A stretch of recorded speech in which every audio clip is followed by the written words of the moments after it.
Yes guys, what's happening? Welcome back to another video. I hope you're all doing amazing. In today's video guys, I'm going to talk to you all about how to lose body fat, how to get shredded. Going to cover everything from your diet, how the macro split should be, calories, as well as the training. So guys, without further ado, I need you all to like this video, subscribe to the channel. I really appreciate if you guys could subscribe, it really helps me out. Turn on that bell notification and follow your boy up on Instagram at silverback_AJ. Let's get straight into this video. Background about myself before I talk about this, so you guys will think, who's this guy talking about how to get shredded? He's not even shredded himself, yeah? So basically, I've competed many times in up to a world stage actually as an amateur. So I've competed in 2012, 2014 and 2016. And I actually became the world middleweight champion in 2016, and in 2014 I was also the novice world champion. So basically they have many different classes, but yeah, let's not get into that. So basically, there's been many occasions where I have gotten my body down to, I would say, sub 10%. I don't know exactly how much because I never checked properly, like a DEXA scan and all that. I never checked properly, but I'll show some pictures now so you guys can see. So pretty lean, I would say I was stage conditioned, I did pretty well. And yeah, so with my background, I've done this many times and I've really experimented with my body. So I think it's only right for me to try and explain to you guys, or at least relay the information that I learned. And hopefully by the end of this video, none of you have a reason not to get in shape. All right, guys? Okay, so everybody wants to get shredded. Everybody wants to look good. Everyone wants to be in shape. How do you do it? Okay, people really overcomplicate the whole process of losing body fat. So in a nutshell, the best way for you guys to lose body weight is to track your calorie intake. So when it comes to losing body fat, there are two main things that are the most sensitive factors in shredding this body fat. These are your calorie intake, so how much food you consume, and how much activity you do. By that I mean your cardio and your training. So let's talk about calories, guys. Every individual has a resting metabolic rate. What does that mean, guys? That means that your natural body, when you're doing nothing, is burning calories. So whatever that number is, in order to lose body fat, you need to create a calorie deficit. So for example, say your resting metabolic rate is 2000. It's really hard to work that out, but say it's 2000. You would have to consume less than that every day consistently for a long period of time. Ideally, we'll get to the times that you should diet for in a bit, but for a certain period of time to create that deficit, and over time your body will lose that body fat. So say for example, resting metabolic rate is 2000, you consume 1700. That 300 calorie deficit is going to cause you to lose body fat over time. And the flip side is, if you wanted to gain weight slowly, you just basically have more calories than what your resting metabolic rate is, that to create a calorie surplus. So now the question, I bet you guys are thinking, oh wait, how do I know what my resting metabolic rate is? How do I know how much I should eat? How do I find out my maintenance calories, etc, etc, etc. Okay, there are many ways of doing it. One good way that I like to use is the Harris-Benedict equation. I'll repeat that, the Harris-Benedict equation, guys. So Google that, and then there's an equation you can just follow to work out roughly what your maintenance calories are, and it basically factors in your activity, how many times a week you train. It's pretty good. It's a good reference point, I would say, but it's never going to be 100% accurate. This is where trial and error is so important, guys. So for example, you weigh 200 pounds, right? Using the Harris-Benedict equation, work out your maintenance calories roughly, and say for example it says it's 2500, for example, for argument's sake, 2500. Then what you need to consume 2500 calories every day, guys, yeah? And then on top of that, you need to be consistent with X number of times of training per week. So say you do 5 sessions a week, you have to make sure you hit them sessions in, and X number of cardio sessions a week. I'll get to the cardio bit later. So what this does now, you need to monitor your weight. So from Monday, what's the date? Today's Thursday, guys. This video is going to be uploaded probably Friday. On Monday, I want all of you to start Monday morning when you've woken up, gone to the toilet, freshened up, whatever, in your boxers, in your underwear, check your weight, okay? Do it in pounds, it's more accurate. Then put it on a slight deficit, reduce it by 300. So guys, once you do that, monitor your weight through the week. So for example, you've started on Monday, 2,300 calories every day, all the way through to Sunday. And then on Monday again, check your weight, guys. Check your weight and see what happens. If your weight has gone down, that means you are on a deficit. If your weight is maintained, that's maintenance. If it's gone up, it's a surplus. It's as simple as that. So we're talking about getting shredded. Say you've lost weight now, okay? In the first week, you've gone down by, I don't know, say half a kilo, okay? And bear in mind guys, in the first few weeks of dieting, you always tend to lose a lot of weight first, but then as the time progresses and as you get leaner, it gets more difficult to continue to shred. So what you do, you have two variables to play with. One is your carb intake, or you can say your calorie intake, but ideally I always play about with the carbs, is your carb intake / calorie intake, or your cardio. Remember guys, training stays consistent, okay? Training stays consistent. If for 1 week you did not lose weight, okay, you have two options. What do? You either increase your cardio or you reduce your calories further. And me personally, every time I wanted to reduce my calories, I would just reduce it from the carbs. I keep my carbs as high as possible. Even up until stage, a week out before the show or a day before the show, I was having 400 grams of carbs every day. And my body fat, as I showed in previous pictures, I would say was sub 10%. So now let's just talk about the training. A lot of people have this misconception where they say, oh, I should change up my training, I should start doing more reps now, higher volume to basically get toned. Complete myth. As I said to you before, it's all about how much calories you consume and creating that deficit. So for me, and this goes for everyone, when you're training to maintain muscle. The best way to maintain muscle, guys, is hypertrophy. What does that mean? It's high volume training, say. So you want to go as heavy as you can for as many reps as you can. Not necessarily failure every time, but basically for me, it's like a 12 to 16 rep range that I love to do. And I'm pushing my body to like an RPE of say 8. Sometimes even 9, okay? So yeah, so training does not change at all, guys. Keep the training completely the same from day one, from when you're bulking and to now when you're cutting. That doesn't change. All that changes, as I said, is reduction in calories or increasing cardio. Now let's talk about cardio. Some people think, oh my days, what sort of cardio should I do? It does not matter. It's all about consistency. So before, when I was competing, I started on literally only 15 minutes of cardio. I did the stepper or an incline walk on the treadmill every day. After the session or at some point in the day, I would do that. Then as I started getting leaner, as I mentioned earlier, it gets more difficult. What do? You have two options, reduce calories or up cardio. I started upping my cardio. Reason being, I wanted to keep the calories nice and high. I wanted to keep my carbs as high as possible for as long as possible so that I can maintain muscle fullness. Like even now, right now my carbs, I'm cutting, as you guys know, it's going really slow, but trust me, I'm gonna get shredded, yeah? My carbs right now are 400 grams a day, so it's pretty high. Anyways, so what I did was just literally increased my cardio on the stepper, Stairmaster or treadmill up to a maximum of an hour a day. And then obviously when it got, I think I was about 4 weeks out, 3 weeks out or something, and I realized, you know what? I don't want to kind of burn out and do too much cardio because it might affect a bit of muscle, a bit of size now. You might look a bit flat. I thought, you know what? Let me just reduce my carbs now a little bit.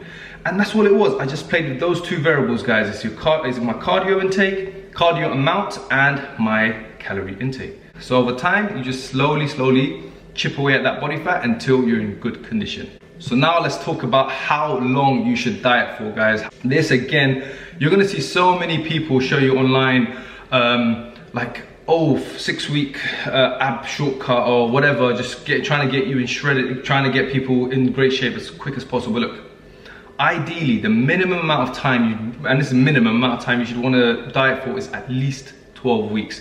The longer you diet for, the better. So for example, myself, I coach people online. I even coach them up to 6 months. You see what I'm saying? Or I do programs that start at minimum of 12 weeks.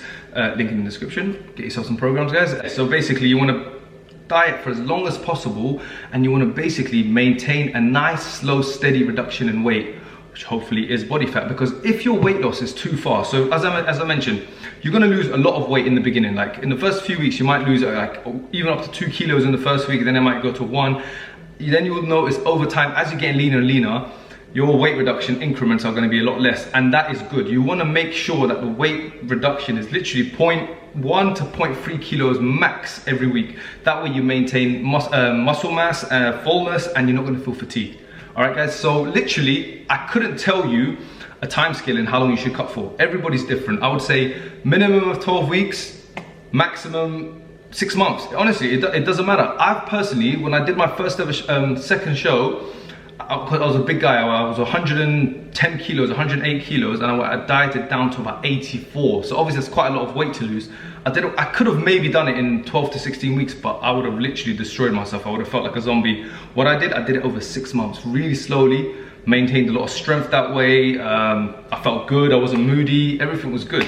So yeah, in a nutshell guys, there is no limit, there is no perfect amount of time that you should you know, diet for. Everybody's different. Just give yourself enough time and then hopefully everything will just be smooth and you'll get there. Another point I want to touch up on guys are on the different types of diets. So for example, there are many different types of diets out there. You have ketogenic diets, you have, they do fasted diets where basically obviously fasted, you're not eating and they eat all their calories at the end of the day or something.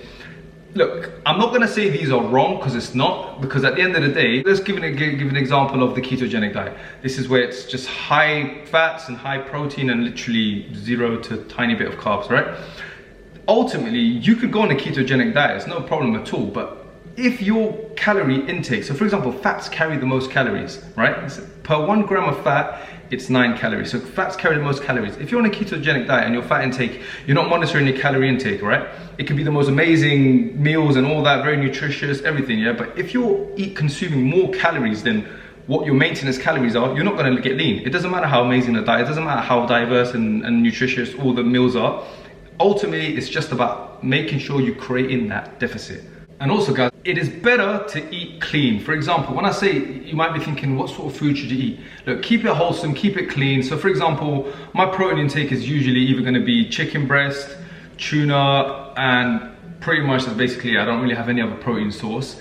And then carbs also, I always have like plain white rice or baked potatoes or porridge oats. So these are my carb sources. I try to keep it very clean, add some fiber in. Having said that though guys, yeah, you can be flexible with your diet. So like, I want everyone here who hasn't downloaded my, why am I doing some gun sign here? I want everyone here who hasn't downloaded MyFitnessPal to download that app because it is one of the best apps ever made to help people track calories. And you can be flexible with your diet. So for example, you've been consistent all week or whatever, and you're saying, you know what, I wanna have something off my diet. But yes, it's off your diet, but if you account for those calories, it will do you no harm, I kid you not. But then again, the downside is you might just kind of get a bit complacent, and over time you keep kind of having all these snacks here and there, and what that will do is it kind of shifts your whole macro split. So remember what I said to you guys about the 50, 30, 20% split of the macronutrients of carbs, protein and fats? It's going to shift that way. So when technically your fats will probably go higher, you might miss your protein intake because you've already used up calories from another source. You see what I'm saying? So ultimately try avoid it, but if you're really craving it, then there's nothing wrong with you being flexible with your diet and switching it up. And another myth that I can also mention is don't be scared to have carbs late at night. Like, that is one of the biggest lies told in the fitness industry, where people used to be like, no carbs after 6. Mate, get out of here.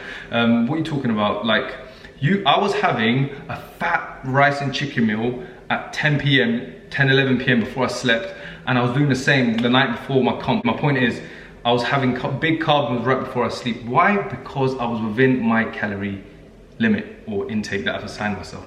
So yeah, you can be flexible. In a nutshell, you can be flexible, but just don't do it too much, because then it kind of ruins your focus from my personal experience. And while we're on the topic of diets again, I want to talk about macros. What are macros? These are your carbs, your proteins, and your fats. These make up all the calories that you eat from all foods. So all foods have carbs, protein, and fats, right? So each of those macros have associated calories. So roughly 1 gram of carbs is 4 calories, 1 gram of protein is 4 calories, and 1 gram of fat is 9 calories. So based on this, typically a good split for me is I've always liked to keep carbs high, as I said, for muscle fullness. You're more energized, but then also fats can give you a lot of energy as well. But typically I like to do like a 60%, 50% carbs, 30% protein, and 20% fats. That's like a nice little ratio that I personally has really worked for me. And then again, you guys need to see what will work for you. Some people are so sensitive to carbs that you might have to keep your carbs low and maybe replace it with fats or whatever.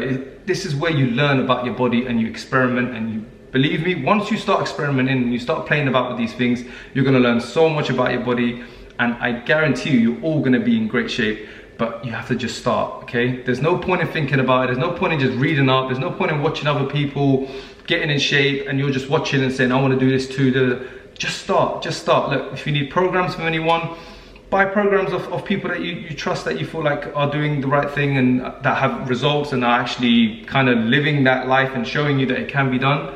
Hint, hint, I'm joking. But yeah, like, you just have to start, as I said.